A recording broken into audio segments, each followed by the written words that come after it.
I think they're excited to come home. Like we mentioned before, this is the longest human spaceflight mission in a Dragon capsule that has been performed so far. So, oh, this is a cool view because we can actually see indications there. The two outward screens that show which Draco thrusters are firing. So it's an opportunity for the crew to keep live tabs on what is happening with the thrusters just above their heads. Now, getting back to the return or the splashdown sequence, we start calculating daily return options based off of the space station's current orbit and Dragon's capabilities to maneuver and line up for reentry. The time from undock to landing at the primary site can vary from less than 6 hours to more than 39. Getting home the quickest comes with some obvious benefits, but we always have to make sure that the crew is properly rested for dynamic operations and preventing us from scheduling 20-plus hour days for them. Trajectory and ballistics experts provide the daily opportunities that would line up Dragon with the 7 landing zones and split them into what we call ascending and descending opportunities. And we are now over halfway through that deorbit burn. Dragon is using its Draco thrusters after leaving station to execute a series of altitude lowering maneuvers and to line it up with the selected primary site off the coast of Pensacola, Florida. It can also change to different alternate sites while in free flight if sudden weather moves in that we'll need to avoid, but we don't have any of that happening today. And weather is something we are constantly looking at, making the final call to proceed about 2.5 hours before the crew undocks. So for the Crew-8 return, we looked at a number of weather items. Some of the obvious ones are no rain or chance of lightning in the recovery zone, both for the safety of the crew inside Dragon and for the recovery teams on the water.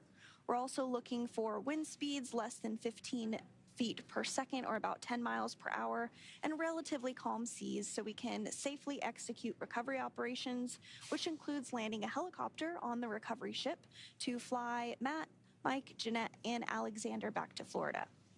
Once Dragon began flying free today, we had a number of additional checkpoints to either proceed towards the primary site, head to the alternate, or select a new zone based on real-time weather data.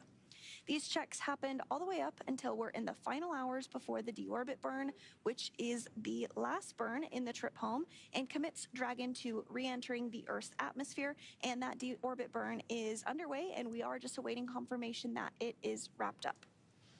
We expect this to complete at 11:48 p.m., so just about 2 minutes until this deorbit burn finishes. Once again, our live views inside the Dragon Endeavour capsule with the Crew-8 team inside.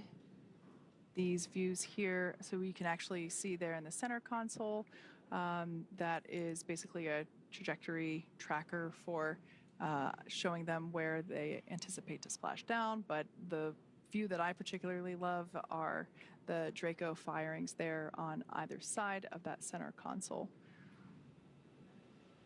And we were getting a good view of Matt. Oh, there we are, right on time. A good view of Matt Dominick. He is the commander of Endeavour. This is his first space flight, and I have just so enjoyed seeing the photography that he has been able to capture. Been incredible. Yes, if you have not seen it, please do go check out our social media pages, our Flickr account. He really took to the photography during his mission and has captured some just breathtaking, spectacular, marvelous images. I think the only thing that could be better is if I were able to see it with my very own eyes from up there. Now we are standing by for the completion of the deorbit burn. For those that have just recently joined us, we have already separated from the trunk. We've jettisoned that trunk to expose the heat shield at the base of the pressurized section of the Dragon capsule. Of course, that pressurized section is the section that we see here on our camera views, where the Crew-8 crew sits. We expect the deorbit burn to complete here in the next 60 seconds or so.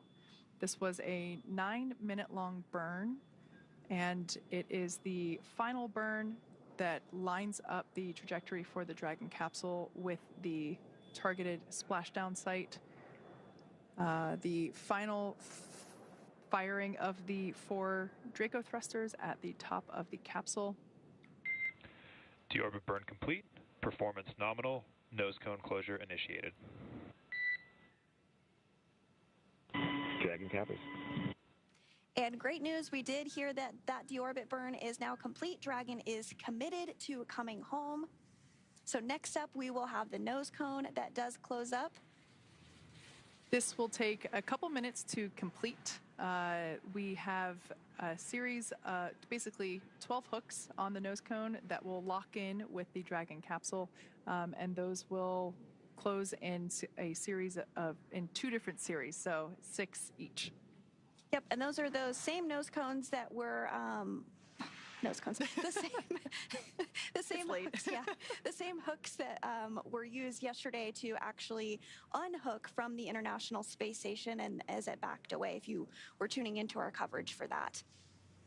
So in the background, Dragon is currently inhibiting those forward bulkhead Draco thrusters that we just used to complete the deorbit burn, ensuring it's safe to latch the nose cone shut for reentry. Also, the vehicle will begin to initiate that nitrox suit purge. This helps Matt, Mike, Jeanette, and Alexander stay cool and comfortable during reentry, which is coming up in about 20 minutes or so from now. At this point, the nose cone again is closing and protecting the forward hatch for reentry. And the crew will continue to use their screens to monitor the locking of the nose cone, which is done by that set of hooks, 12 in all. So we did hear that nose cone close is underway. We expect it to be closed in about a minute or so. And again, this nose cone has remained open since the crew launched all the way back in March. This was nearly an 8-month mission that the crew spent aboard the International Space Station conducting science, performing research, investigations on not only themselves, but on a variety of topics from physics to flame studies. But it is interesting that the crew themselves actually is a part of the science experiment. The International Space Station has been continuously occupied for over 20 years, and we continue to learn more and more about how the body adapts to microgravity. And it looks like we are starting to see a view there of the nose cone as it does begin to close up. You can see that on your screen. Expecting that nose cone to be fully closed in just moments from now.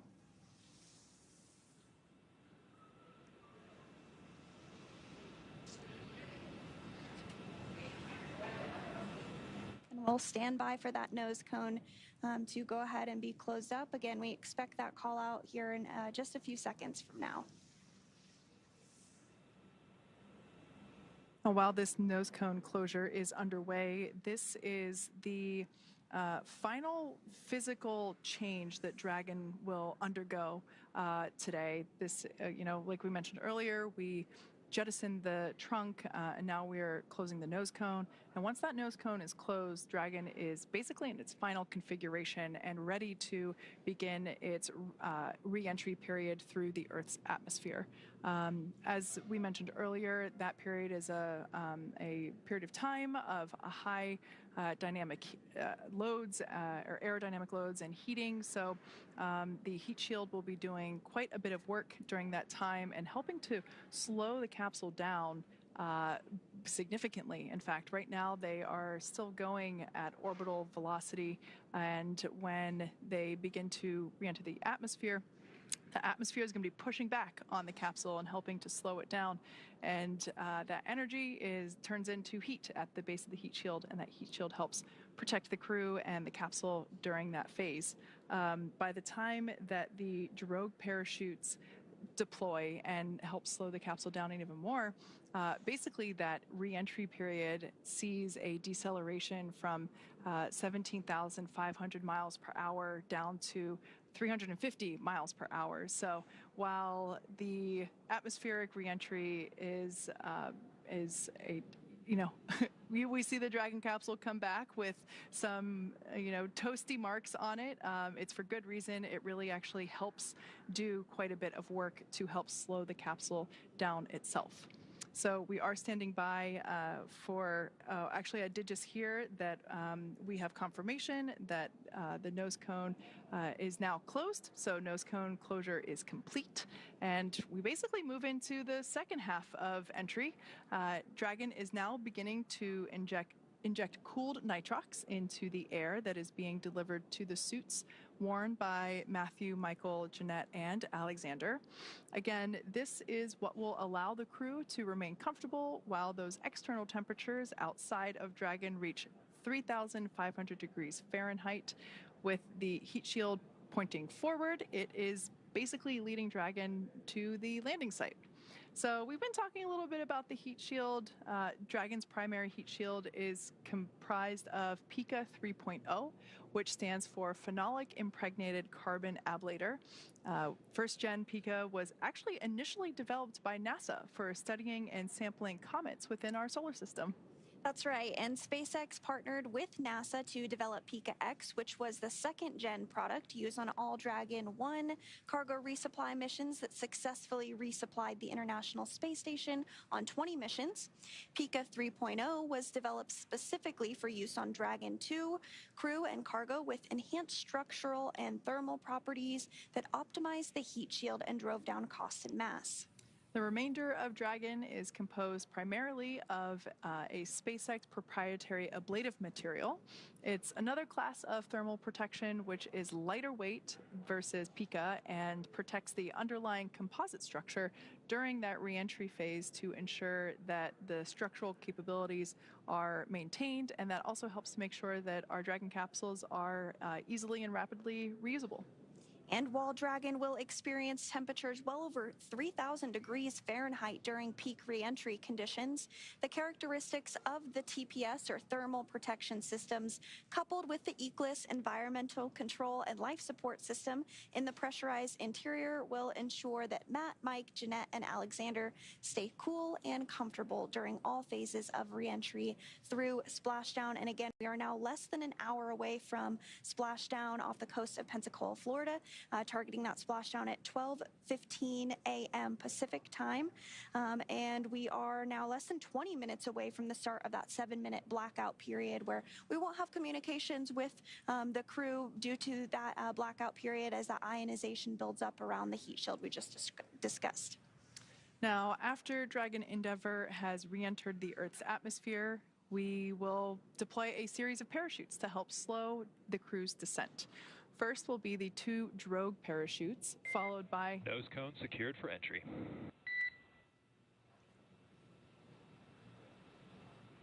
Dragon capsules, great news. All right, great news there. Confirmation that all 12 hooks of the nose cone are in place and that nose cone is now secure and closed.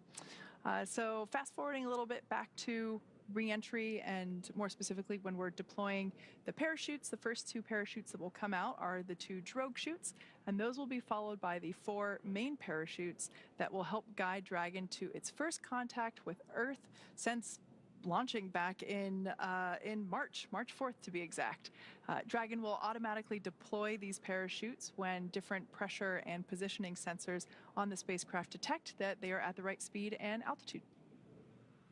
Vehicle velocity at drogue deploy is approximately 350 miles per hour, and they deploy at about 18,000 feet. Vehicle velocity when the main chutes deploy is approximately 119 miles per hour, and they deploy at 6,500 feet. And then vehicle velocity at water splashdown is approximately 16 miles per hour. And the highest G load the crew will experience during reentry is approximately 3 to 5 Gs. So we are standing by for initiation of the, the next thing we'll have coming up is that loss of signal that occurs as the capsule begins to come back through the Earth's atmosphere, like you mentioned before, the ionization. Right now, we actually have a view there of mission control here in Hawthorne. Those are the Dragon controllers sitting on console, monitoring Dragon's progress, as they have been all throughout the mission.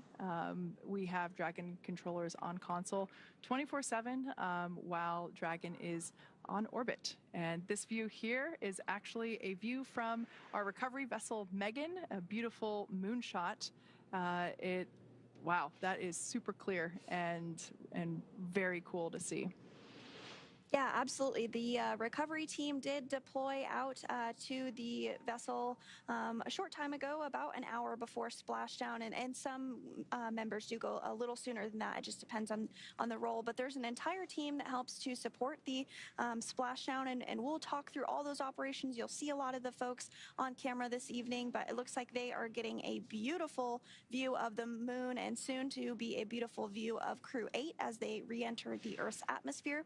Now, sometimes we do have a path in which Dragon re-enters over places that it can be seen. This one, unless you are in the southern tip of Mexico, it's not a great view for the coastal United States, but if you are in the southern tip of Mexico, you might have a chance of seeing it. Or if you're on a boat in the middle of the Gulf of Mexico, look up and see. It'll look like a very bright comet or shooting star streaking through the Earth's atmosphere as it re-enters. So this view, once again, coming to us from our recovery vessel Megan out in the Gulf. We will actually also have views of the capsule re-entering from this vessel as well, we hope. We also have, like Sandra mentioned, in terms of the trajectory, we have a tracker that we are utilizing to follow Dragon Endeavour's progress as it continues to work through its next steps. Once again, we have successfully jettisoned the trunk. We have completed the 9-minute deorbit burn. We have closed the nose cone, and we are now standing by for Dragon entry, as well as the loss of signal. That is a period of time in which the Dragon capsule is coming through at orbital velocity, coming through the Earth's atmosphere, and plasma begins to build up on the bottom of the heat shield, and basically it prevents us from communicating with the Dragon capsule or receiving communications from the Dragon capsule. So we call it a blackout period just because it's a brief period of time in which we are unable to hail the crew, but we anticipate that to begin at 12:25 a.m. Pacific time, and apologies, I'm getting my numbers wrong here. That is actually the time in which we anticipate to acquire the signal. We anticipate to lose the signal at 12:15 a.m. Eastern Pacific time, or 3:17 a.m. Eastern time. So all that being said, we're going to follow Dragon's progress, and we are going to stand by and take a moment to pause and listen to the nets as we await that moment of loss of signal. We will continue to monitor the nets and stand by and watch Dragon's progress.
SpaceX for entry briefing.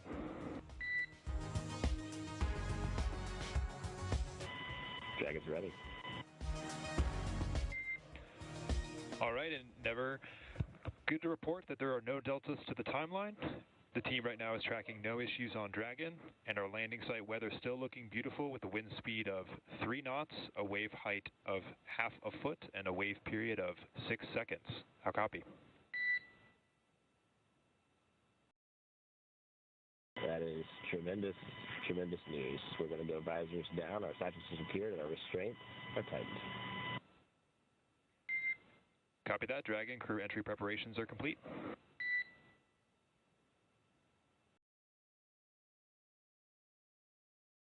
Dragon copies. All right, so great news there as we heard SpaceX Core call up to the Crew-8 team, letting them know that there are no changes to the anticipated timeline. So still tracking a 12:29 a.m. Pacific, 3:29 a.m. Eastern Time splashdown off the coast of Pensacola, Florida. We also heard great news about the weather. It's pretty calm. While we haven't seen the view of the water surface yet, I have a feeling it's going to be rather glass-like based on the description of a 0.6 wave height and 3 knots of wind speed. So all in all, really good news, and it's still looking great. Like I mentioned, 12:29 a.m. Pacific time. So 22 minutes from now, we'll have the Crew-8 crew back on Earth. Yes, and that comes after a mission duration of 235 days in space.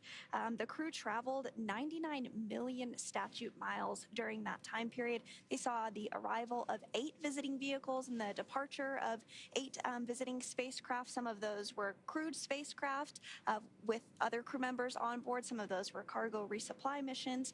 So it has certainly been a very busy increment for them. There was also one spacewalk that took place with NASA astronaut Mike Barratt and NASA astronaut Tracy Dyson, who has since returned back to Earth. But that spacewalk did last 31 minutes, and Barratt has now conducted 3 spacewalks in his career for a total of 5 hours and 37 minutes in all. Wow. That's really impressive. So once again, for those that have just recently joined us, the Crew-8 capsule Dragon Endeavour is making its way back to Earth. We are anticipating a splashdown of 12:29 a.m. Pacific, 3:29 a.m. Eastern Time off the coast of Pensacola, Florida. The next event that we have coming up will be the anticipated loss of signal. This is a brief about a few minute long period in which we are unable to communicate with the capsule or the crew. This happens every time we bring a Dragon capsule back to Earth. We anticipate the loss of signal to begin at 12:15 a.m., so just 6 minutes from now. And that is a result of the plasma that's building up on the exterior of the capsule. It's a moment in which it gets really hot on the outside. The external temperatures can reach up to 3,500 degrees Fahrenheit, but thanks to the thermal protection systems around the exterior of the Dragon capsule, as well as the cool air that's being flowed through the suits that the Crew-8 astronauts and cosmonaut are wearing, they stay relatively comfortable and cool during the entry phase, so nothing to worry about there. But we do anticipate the acquisition of signal to come back at 12:22 a.m. for a total of a roughly 7-minute period of blackout. That's not exact. Sometimes we're able to get comms back a little bit earlier, so you'll actually hear SpaceX Core, the crew operations and resource engineer. That is the voice that we've been hearing throughout the events today, speaking to Commander Matt Dominick. You'll actually hear the SpaceX Core begin to hail the crew a little bit earlier, just to see if we get those comms back. Yep, absolutely. And so the crew is suited up during this portion of the flight, and they will remain through all the actual splashdown and once they're removed from Endeavour as well. But the spacesuit's primary function is to protect the crew in the event of a cabin depressurization. So if that were to occur, the suit would inflate to provide a habitable environment long enough for the crew to return home. This 5 minutes until anticipated LOS. We'll see you on the other side at 0723 Zulu. Dragon copy 0723 Zulu. See you on the other side. Good readback. And those words from the Corps here in Hawthorne up to the Crew-8, particularly to Matt Dominick, who is the commander of Endeavour, letting them know that they'll see them on the other side of that blackout period, expected to end at 12:23 a.m. Pacific time this morning. So again, the spacesuit does help to protect the crew if needed. It is flame resistant as well. In the outer layer also helps to protect the crew in any event of a fire. It's also custom tailored and is a single piece suit. This means that the helmet, gloves, and boots all remain attached. The helmet is made from 3D printed nylon and has a visor that pivots open. The quick disconnect, or QD, on the right thigh mates to an umbilical on the seat and provides air for ventilation, oxygen, nitrox for pressurization, and allows for the electronics to be connected all from a single location on the suit. A tubing network inside the suit delivers air to the neck and limbs to keep the crew cool while wearing the spacesuit. And the suit's communication system consists of helmet-mounted microphones and in-ear speakers, which the crew has been using to communicate with the ground. It takes less than 15 minutes to put on the spacesuit, and this is what we call an intravehicular activity, or IVA suit, designed for use inside Dragon.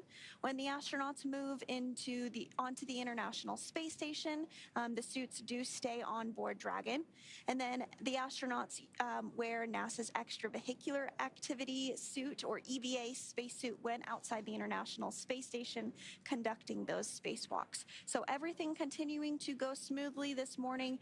We are awaiting the next major milestone, which is the blackout period, when the crew does begin to re-enter the Earth's atmosphere, and we'll start to feel some of that pull of gravity for the first time in nearly 8 months since their launch back in March. Live view there of the team on console continuing to monitor Dragon as it makes its way back to Earth. That is SpaceX Mission Control, located in Hawthorne, California. And like I said, it's where our teams monitor Dragon, checking in on all of its systems, help make sure that the crew has a safe journey. Our team in Mission Control follow their progress all along the way. On console or headset are 6 key positions who are monitoring the health of the vehicle and the crew. The mission director is responsible for mission success and is in charge of that room. The person that we hear talking to the team up in space is the Crew Operations and Resources Engineer, or CORE. The other positions are focused on vehicle systems like navigation, control, avionics, software, propulsion, life support, and of course communications with the ground segments. So lots of specific roles being filled there at the Mission Control in SpaceX. Yes, absolutely. And I am hearing that Dragon has slewed to the final entry attitude and is beginning that entry interface period. So we'll stand by as this blackout period begins, and then of course, we'll catch the crew with those comms on the other side of it. So in addition to Mission Control Hawthorne, there is Mission Control Houston, a very familiar place for me, which is staffed 24 hours a day, 7 days a week. There you do see a shot of Mission Control Houston on your screen. Team members here are trained in a variety of disciplines and monitor all of the space station systems. And just like Mission Control at SpaceX, we have someone dedicated to talk to the crew members to streamline communications. This keeps the astronauts from needing multiple conversations on different subjects. This role is the CAPCOM, which stands for Capsule Communicator. However, this person isn't actually talking with the spacecraft. That's SpaceX's core. The Capcom is speaking with the astronauts already living aboard the International Space Station. And the Capcom does sit right next to the flight director. The flight director gathers information and data from all flight controllers and leads the team through major milestones. They approve or decline suggestions based on pre-established flight rules.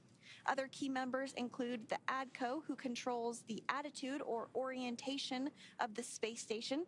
We also have the visiting vehicle officer, or VVO, who monitors the work and works with external teams sending spacecraft to and from the International Space Station. There's also a flight surgeon who works with the astronauts to get a chance to speak with them on a regular schedule on private medical conferences. We also have Robo, who works with the Canadarm2 to maneuver it to complete work outside of the space station. When astronauts are on a spacewalk, the Canadarm2 is maneuvered by an astronaut within the International Space Station. And there are many other positions and team members who monitor the station's solar arrays, the astronauts' schedules, and even where every single piece of equipment and cargo is stored. So it takes a tough and competent team to make a mission successful. And we now are in entry interface and do have that loss of signal with the crew. Again, this is expected as they make their way through the Earth's atmosphere. It will last just a few minutes, and then we'll begin to hear the ground call up to the crew for a comm check. Sometimes that comes a little sooner than expected, sometimes a little later. It just depends. But we do expect to regain communications with the crew once we are out of this entry interface period. Right now, the crew on board Dragon Endeavour, of course, our team of Crew-8, the 3 NASA astronauts and 1 cosmonaut, they are themselves. We are getting our first views here on the ship as well. I'm with NASA photographer who is seeing the navigation lights as well as the streaking across the sky. It's a pretty exciting time right now on the recovery vessel. All personnel that's not on the fast are up at the front of the hull of the ship, just watching it as it comes in. Again, the Megan is stationed about 3 miles, about 1.5 nautical miles away from the splashdown zone, and we're looking to have the crew splash down in just about, 6 minutes, 5-6 minutes. And so we're catching all the views until the parachutes deploy and they splash down in the ocean. That is so excellent, Shaniqua. I am jealous of the view. I mean, it's beautiful on our screen, but I can't even imagine what it looks like in person. So soak that in, enjoy that moment. We are expecting to regain communications from the crew in about a minute or so. We might start to hear some of those calls out from the ground or from Matt Dominick, the commander of Crew Dragon Endeavour, as they come out of this blackout period. But again, we're continuing to get great views of Crew-8 as they are re-entering the Earth's atmosphere. Again, standing by to regain those communications, expecting that in about a minute or so. Dragon SpaceX, comm check. Loud and clear, how are We have you the same. Great news there. Communication blackout period over. We heard the voice of Commander Matthew Dominick. Now coming up at 12:25 a.m. Eastern, or excuse me, Pacific, 3:25 a.m. Eastern, we will deploy the drogue parachutes. Now, frame of reference, prior to the period, coming through the Earth's atmosphere. Dragon is on GPS. Expect automated chute deployment at nominal altitude. Dragon copy. All right, just a call out there, letting the crew know how Dragon is calculating the when and how to release the parachute. So the drogue chutes are going to come out first. There are 2 of them.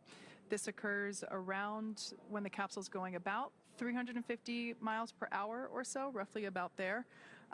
Those will deploy, and then about a minute or 2 later, the main parachutes, about a minute later, the main parachutes will deploy, and at that point in time, the capsule will be going about 120 or so miles per hour. So those drogue parachutes do quite a bit of work as well to help stabilize and slow the Dragon capsule down. So standing by now for deployment of the drogue parachutes. Brace for drogue window. Dragon bracing.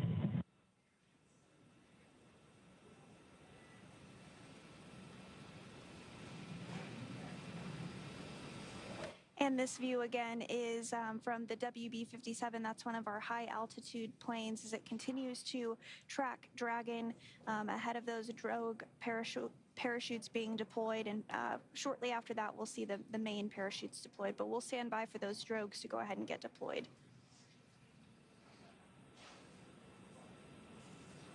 We are hearing that Dragon has good pitch and yaw stability, so everything continuing to go really smoothly, targeting that splashdown at 12:29 a.m. Pacific time, so just about 4 minutes or so from now. Once again, there we can see that the drogue parachutes, thanks to that WB-57 views, drogues are deployed. We can see two good-looking drogues. Oh, this is a great view from inside the parachute bay where those drogue parachutes... Drogue chute descent rate nominal. Next, Dragon copies. those drogue chutes will next pull out the main parachutes, and we'll see those 4 main parachutes open and inflate.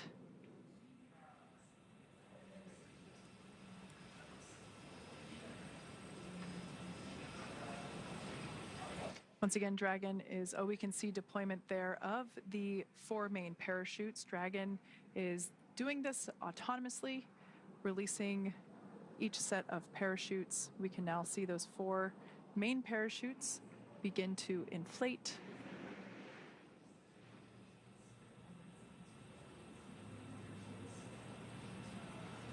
Pretty incredible to see how, as those main parachutes inflate, the capsule itself slows down even more significantly. Main chute descent rate nominal. Copy. Nominal descent rate 1,000 meters. Copy, 1,000. We will continue to hear call-outs from Commander Matt Dominick of the distance from the water.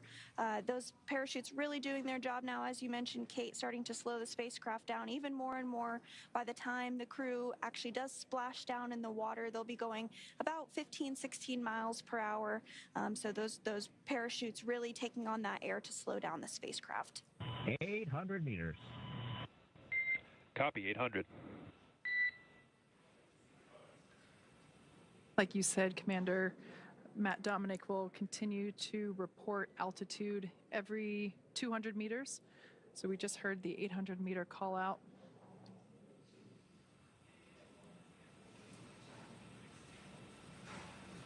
And we also heard that the descent rate was nominal or as expected. Another good call. 100 meters.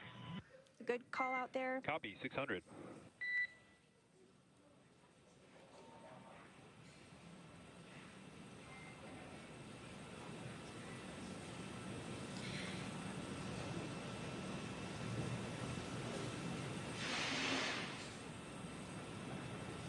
Continuing to get great views from the WB-57 as Crew-8 is nearing splashdown. 400 meters. Copy, 400.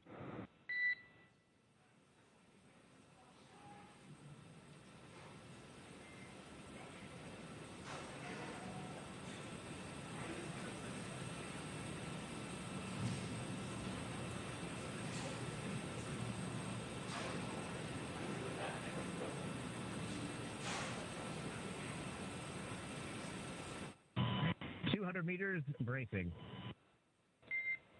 Copy, 200 and braced.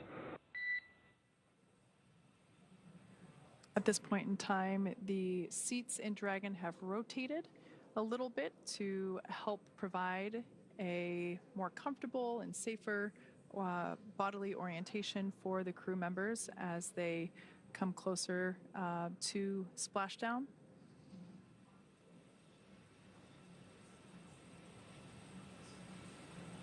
Like we said before, the capsule's going about 15 or 16 miles per hour. And splashdown.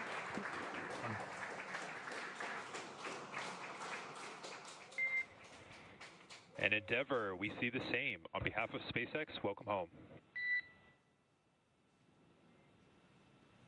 And as you can see on your screen, we do have visual confirmation. And NASA teams, what an incredible hot ride.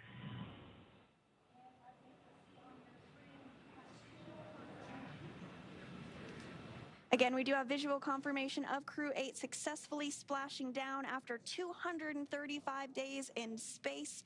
They are now back on Earth. Dragon Endeavour has returned home, and NASA astronauts Matt Dominick, Mike Barratt, and Jeanette Epps, and Roscosmos cosmonaut Alexander Grebenkin are back on Earth after an approximately 34-hour return journey from space. As you can see, SpaceX recovery ship and team have been waiting for Dragon splashdown, and they're now making their way to the splashdown location. Teams have been ready and waiting about 3 nautical miles away, so it's going to take about 30 minutes for them to make their way to Matthew, Michael, Jeanette, and Alexander. They're inside Dragon. We can see there the recovery lights shining some light onto the Dragon capsule. Now, immediately after splashdown, the Dragon capsule automatically cuts the lines. Dragon, we show water operating flight control state.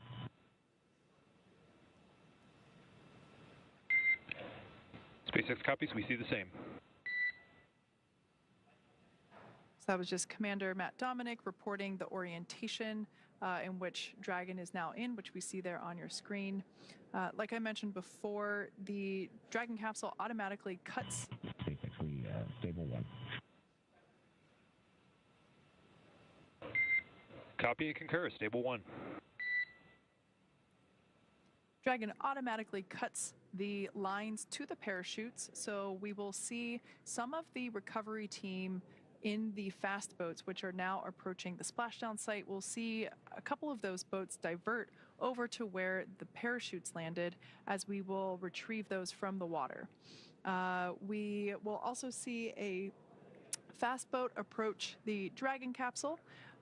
That team is responsible for making sure that there are no remaining hypergolic residue on the capsule after it has spent significant time in space. Those hypergolic propellants are what are used to maneuver Dragon on orbit, and they are toxic to people here on Earth. And so we want to make sure that the recovery team is safe, so we'll see that fast boat approach and perform initial safety checks to make sure there are no hypergolic residuals there on the exterior of the capsule. We'll then see that team begin to rig up the Dragon capsule with some fittings, some straps that will ultimately be utilized to lift the capsule on board our recovery vessel, Megan. And we did have a good view there just a minute ago, and you can kind of see it here. The water is almost mirror-like. It's quite smooth. Very beautiful weather there off the coast of Pensacola for these recovery operations. So as you mentioned, they are going to begin to assess capsule safety. We do see some of those fast boats begin to approach, and they're going to do some of those sniff checks, make sure that everything is as expected before they continue with the operations of bringing Dragon closer to the recovery vessel and then eventually lifting it on. So we are now eagerly awaiting the recovery of our Dragon spacecraft with NASA astronauts Matt Dominick, Mike Barratt, and Jeanette Epps, as well as Roscosmos cosmonaut Alexander Grebenkin inside. So Dragon has already autonomously completed several steps to safe itself following splashdown, and we are continuing to see those views of the fast boats. They do have the go to approach. So for those of you just joining us, the mission has gone smoothly so far. Dragon successfully splashed down off the coast of Pensacola at 12:29 a.m. Pacific, 3:39 a.m. Eastern this morning. Dragon, SpaceX is go for recovery personnel to approach. Expect personnel alongside in approximately 1 minute. Okay. You guys are fast. I always love that call out because, you know, it is not common to have people on the outside of your spaceship. So I love that we just give the team a heads up that they should expect people to begin climbing around their Dragon capsule. Now, approximately 34 hours ago, Dragon autonomously undocked from the International Space Station, completed a series of departure burns, jettisoned its trunk section, and then, as we saw just a little bit ago, performed its final burn, the deorbit burn, which placed the Dragon capsule on a trajectory toward Pensacola, Florida. Dragon successfully re-entered the Earth's atmosphere, followed by deployment of its parachutes to slow the spacecraft down to a gentle splashdown. So we're now going to follow along with the final part of Matthew, Michael, Jeanette, and Alexander's journey as Dragon is prepared to be lifted out of the water and placed on the recovery boat. And you might have heard a call out a couple of minutes ago for something called Stable 1. There's a couple of different configurations that Dragon can land in. Stable 1 is the configuration that we are hoping for. So this means it's in the ocean and upright as expected, as you see on your screen as the lights do shine on it. So those fast boats continuing to approach and get closer. These will be the first human beings that Crew-8 has seen outside of their spacecraft since they were being strapped in ahead of launch by the closeout team at the Kennedy Space Center in Florida. So upon detection of landing, Dragon automatically did release the main parachutes to prevent wind from pulling the spacecraft. And then Dragon automatically safed its pyrotechnics still present on the spacecraft and automatically performed additional minor system reconfigurations if needed.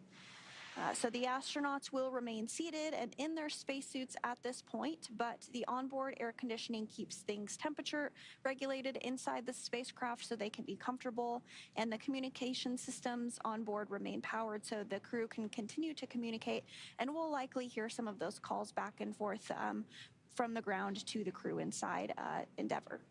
Yeah, you mentioned the automatic cutting of those parachute lines. We often talk about how Dragon is autonomous and how it does things itself, but the crew is always there monitoring and ensuring that things are going as planned. So actually, one of the first actions that they have upon splashdown is to listen for the cutting of those lines. And so if for some reason we confirm that the parachutes were unable to be released, the crew inside has the ability to do that manually. So just because they splash down doesn't mean their job is over.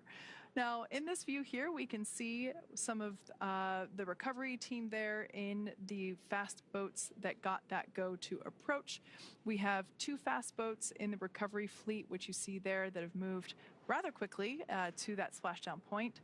They are being followed by one of the main recovery vessels, which will move into position upwind of the spacecraft.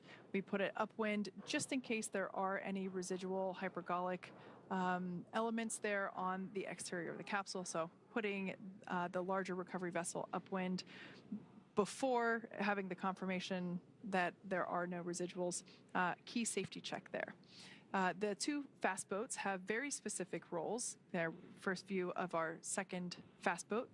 The first one is focused on immediate safety inspection of the spacecraft integrity and checking for any presence of those hypergolic propellant vapors. And this helps ensure that it's safe for the recovery vessel to approach Dragon as well as the rest of the recovery team. Once Dragon... Hypergol sweeps and unfired ordnance checks are nominal. Rigging is in progress. Approximately 25 minutes until capsule lift. Stand by for PMC with the ship flight surgeon and Hawthorne flight surgeon. Dragon. All right, great news there. So we got confirmation that those safety checks are complete. So we'll now see the recovery team begin to place the required straps and harnesses around, as you can see there, around the Dragon capsule. We also heard confirmation that the words that were used were unfired ordnance. Those are those pyrotechnics that are utilized to fire the parachutes at the appropriate time, so confirmation that those have been saved. And we also heard PMC, that stands for Private Medical Conference, and that is an opportunity to speak with the flight surgeon and to give a rundown on how the crew is feeling. As we mentioned earlier, we have 3 spaceflight rookies, although they're not rookies anymore now that they're back on Earth, and 1 veteran, so Michael Barratt, this is he has now completed 4 space flights, so it's a good opportunity even for everyone to check in with the surgeon and let them know how they're feeling, and of course that is private. Now, we did get that all clear for full approach, so like I said, that you can see that the team beginning to rig up the spacecraft for the recovery by the recovery ship.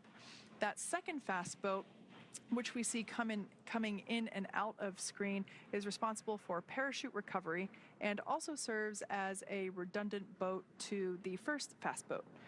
We'll also get to see a team member on a jet ski helping to gather up those parachutes that are now detached. And it will take a little over 10 minutes for the recovery crew to complete their safety checks. But once complete, the crew will begin preparing Dragon to be lifted onto the recovery vessel. And again, we do see that rigging process underway. As part of the preparation for this lift, 1 member of the recovery team will climb on top of the spacecraft, as you see, so they can attach all those hoist rings and connect the lifting lines. So it does typically take us less than an hour to raise Dragon to the recovery boat and remove the crew from the spacecraft.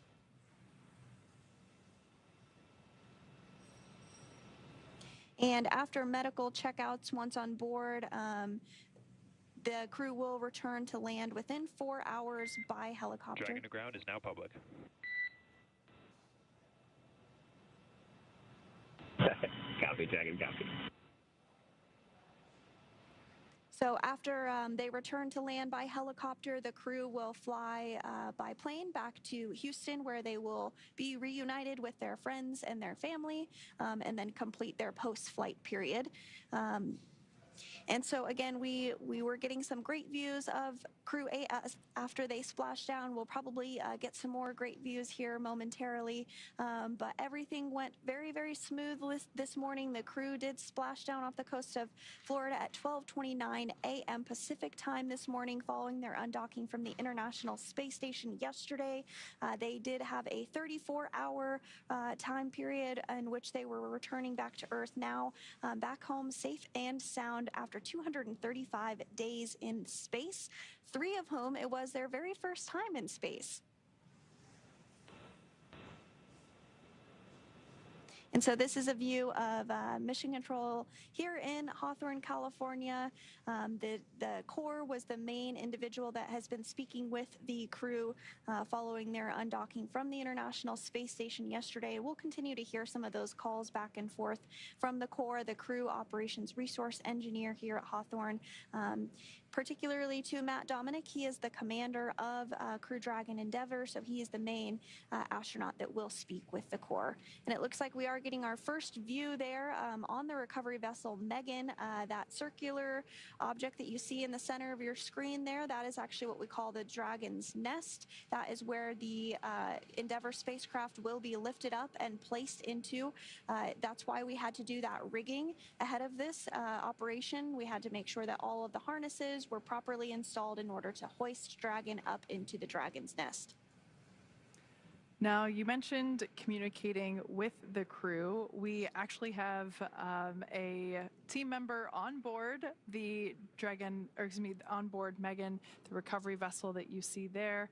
Shaniqua Vereen, we heard from her a little bit earlier during the just before splashdown. I can't wait to hear how the actual splashdown was. Shaniqua, can you fill us in on what it was to experience that? Yes. Can you hear me? We can hear you loud and clear. All right. I actually repositioned myself from the front of the boat to the back of the boat so I can see the Dragon's Nest and actually have eyes right now on Dragon Endeavour. Everything as far as splashdown was perfect. It was nominal. We could see the bright dragon in the sky coming back to Earth, and it was pretty extraordinary from my point of view. It's entered the atmosphere. We then heard 2 sonic booms, and then pretty soon after we saw some navigational lights, red and then green, and then we saw some parachutes deploy here on the Megan. We then tracked Dragon as it slowly propelled down into the ocean. From here, you guys have been following along a little bit more. I had some better views, I think, of you guys. We tracked the Endeavour down, and we actually saw the parachutes from the fast boat being dragged a little bit here as they were clearing out the area for us to be able to recover Dragon. Again, you guys went over it a little bit, but after we got all clear, the fast boats went in to make sure that there was no hypergolic leaks, that propellant leaks, and then we're right now inching closer and closer to the vessel as we see. I don't know if you guys have views right now, but as we're inching closer, we're backing the Megan closer to the Dragon Endeavour where it sits right now in the ocean. Yeah, Shaniqua, sorry, go ahead. I think we have a very similar view currently as you. We are also looking off the aft end of the recovery vessel. We see a couple crew members there next to the Dragon's nest, and we can also see the Dragon capsule. So I have a feeling that you're standing pretty close to the camera we got views from. Yes, absolutely. And Shaniqua, you know, we have all been tracking this weather pretty closely throughout the return journey for Crew-8. From my perspective, those seas look like glass. Can you tell us about the landing conditions from your perspective? Yes, so we had optimal conditions to actually bring Dragon home today and splash down off the Pensacola coast. The conditions have been more than favorable, I would say. We expected a little chill to be in the air. We're all buckled up in sweatshirts and hoodies here, and it's actually a smooth, like 76 degrees. Beautiful, calm ocean as well as clear skies tonight. We had a couple of the flight docs pointing out the constellations as we were waiting for Endeavour to actually come in view. So it's been pretty amazing and clear. Just blue water. I was looking for dolphins or jumping fish off the side of the boats this time. I had that view a couple recoveries ago, and didn't happen this time, but still quite a sight to view. Oh, that is just so wonderful to hear, Shaniqua. I do hope you bring some of that cool weather back home to Houston for us both, and I hope you get the chance to see your dolphin too. Thank you so much for joining us this evening. Best of luck to you with the rest of the recovery. We're going to continue to follow along and keep up those live views. But thank you again for joining us. That was Shaniqua Vereen, Public Affairs Officer at the Johnson Space Center in Houston. And so we are continuing to get these views of Endeavour as it gets closer and closer to the Megan recovery vessel. We're continuing to see some of those lights from the recovery personnel around the spacecraft, as well as some folks near the nest that will help with the actual lifting up process of bringing Dragon on board the Megan. And once Dragon is secure and on the recovery vessel, we'll actually see it scooch forward a little bit before the crew is actually removed from the spacecraft. But before that, we'll open up the hatches and we'll continue to walk through all of that. But I'm just glad that we are getting these great views. Yeah, Shaniqua mentioned being able to see some aquatic life in the water. This is always fun to watch folks as we prepare the Dragon capsule to be lifted onto the deck of the recovery vessel. This is one of the moments that haunts my nightmares personally. Dark water, you know, there may be, I know it's highly unlikely and it's one of those kind of like fear things, but to me there's sharks in there and other scary oceanic beasts, but I think Shaniqua, it has more luck with a dolphin than scary aquatic beasts. That's just, in my head, that's what's there. So we can see their recovery team members standing by as they have already begun to prepare to lower the vessel's hydraulic lift mechanism into the water, and that will help bring the spacecraft into that on-deck translation system, as you have heard us refer to as the nest. Dragon will remain in that nest during crew extraction and then for the journey back to port.